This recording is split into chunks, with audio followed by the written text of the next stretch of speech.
Today in our 2012 BMW X5, we'll be looking at our best hitch options. All right, here are our two hitches here today. On the top, we have a Draw-Tite Class 3, part number 75600. On the bottom here, we have a Curt Class 3, part number 13077. Now, both of these hitches are a fairly involved installation. You have to remove the entire rear bumper cover of the vehicle and temporarily remove the rear crash bar. The Draw-Tite hitch here on the top reinstalls using factory hardware. The Curt hitch here on the bottom reinstalls with some new nuts and some conical tooth washers. In order to remove the bumper cover on this vehicle, there are 6 plastic rivets you have to remove. The Draw-Tite hitch here comes with 6 new of those rivets. You got to have a special plastic rivet tool to reinstall them. Whereas the Curt hitch here comes with some new plastic pushpin fasteners that don't require any special tools to install. Now, both of these hitches will require some fairly significant trimming of the rear fascia of the vehicle in order for them to be installed. So right now we have the Draw-Tite hitch installed on this BMW. We had to trim about 2 inches here up and about 8 inches wide going across. As you can see, the only part that's visible of this hitch is the actual Class 3 2-inch receiver itself and the safety chain loops.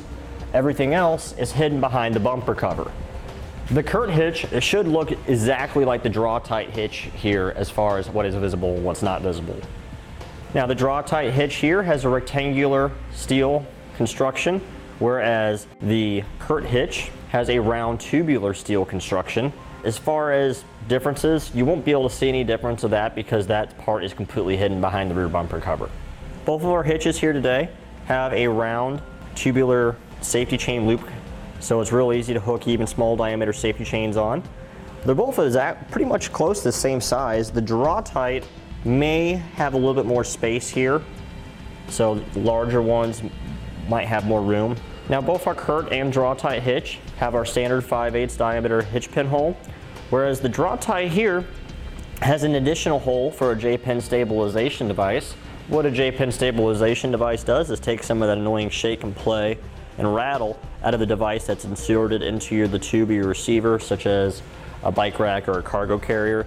As you can see, the Curt does not have that. Now, if you're using this Curt hitch for a non-trailer application, such as for a bike rack or a cargo carrier, Curt requires the use of a stabilization strap to help support the load.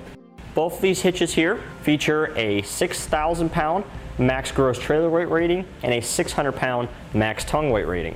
And those numbers stay the same if we're using it with weight distribution.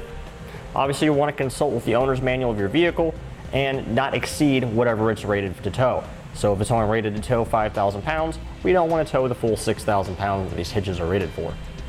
For my personal preference here, I would probably lean towards the Draw-Tite hitch myself.